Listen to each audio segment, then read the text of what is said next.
I want to get back to criticism. How? Inside a family where I feel that I need, or maybe you'll say I don't need to, but when I feel that I have to criticize one of the kids, how do I do it in a way that he doesn't get hurt and will develop a negative feeling towards me? In short, how do I criticize a person who's my favorite person in the world, my child, but in a productive way without exploding? Because today it's exploding all the time because I see that something's wrong. Wait a second. You have to prepare yourself to criticize out of love. Can you depict this process? That the criticism will come in a clothing of love, like you give your child medicine, which is in a sweet coating. What does that preparation include? You prepare yourself. Yeah, how do I prepare myself?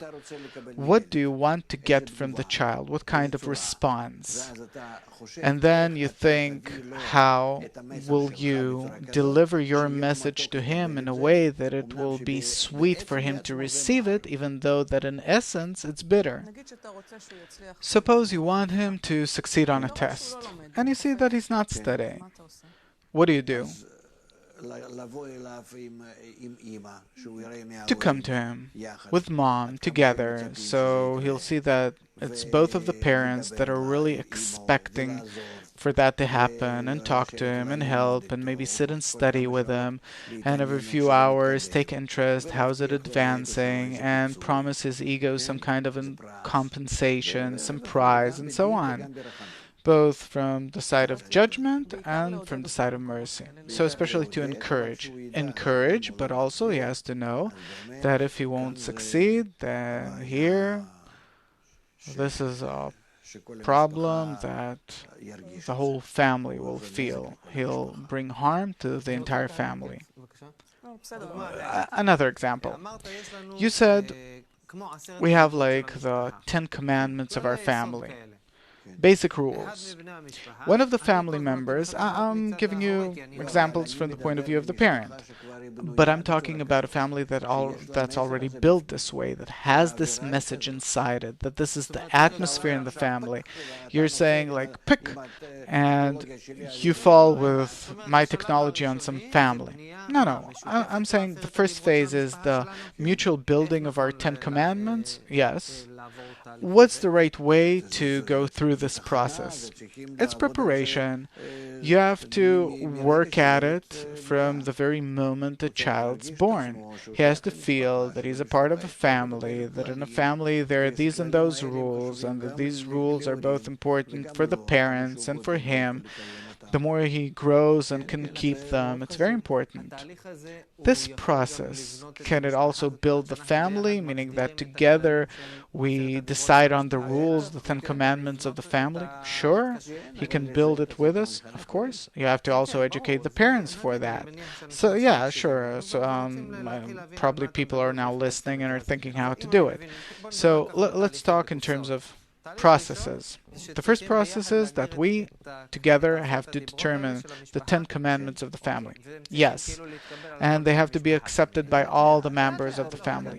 Bit by bit, slowly. No one wants to accept them, but slowly through talk, or even better without talk, through different actions like this, like that. It's accepted.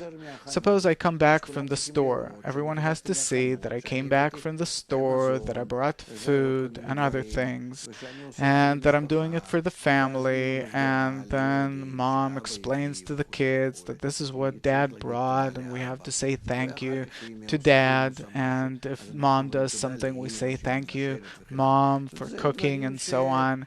These are the things that build the connection. What did you want to emphasize through these two examples? The importance of contributing to the family? Yes, that kids will learn that they have to contribute too. So that will be one of our 10 commandments. In our family, it's important that everyone will try and contribute whatever he can to the family. Yes, and everyone in the family feels that he is obligated to emphasize the others' contributions. Okay, so that's the second rule, that everyone is obligated to emphasize the contribution of others. Yes, and there isn't a day that goes by where we don't talk about the love between the members of the family. And if there's no love, no such thing. You talk about it. But it was a stormy day. From 4 till 5, we talk about love. I'm telling you seriously. But there are stormy days. Stormy, then specifically now we talk. I can have a fight with my wife right now, and tomorrow morning, when I go on a walk with her, and this is something that I can't break, I can't say, I'm busy, or I'm sick. I can't. I can't avoid it. We have this habit of going for a walk, and there's no such thing that we think about what happened yesterday. And it happens that we fight in one way or another, and we forcefully, necessarily don't remember anything. What do you mean, I don't remember? I remember. But I forcefully come and smile, and suddenly I feel that it's really something foolish, nothing bad, and also that I was wrong, and so on. Meaning there are such rules in a family. Love time. When? According to the clock. By the clock. Not that we'll talk about it sometime later. And this is a must for every family member to express his love. Let's say not love, but respect. Respect is better than love. What do you mean?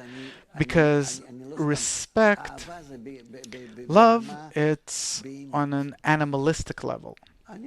I love you. You're my kid. Respect is that I have to see values in you. I appreciate you. I don't simply love you. I treat you as a human being and not as a part of me, a piece of flesh that I love. And therefore, I'm saying that respect is more important here than love. Going back to criticism, suppose these rules, I counted 4 or 5 rules here. Suppose we've reached a certain process, took some time, we came to it, that this is how we want our family to behave. Now, something happens that you look at it critically, that it's wrong. How do I introduce this criticism that I feel towards someone else in this small society? Like you said that a family is a small society. When I see something wrong in you, how will I introduce it in a way that you don't shut yourself, don't hate me, but you really feel that it comes from love, from a place that I want to do good to you? I have just one word to say. Example. Meaning never say anything, just give an example. That's the best thing. It has the best influence. Example. And besides giving an example, principles, examples, mutual consent, and habits. I meet my wife, right? Then we have this custom that I kiss her.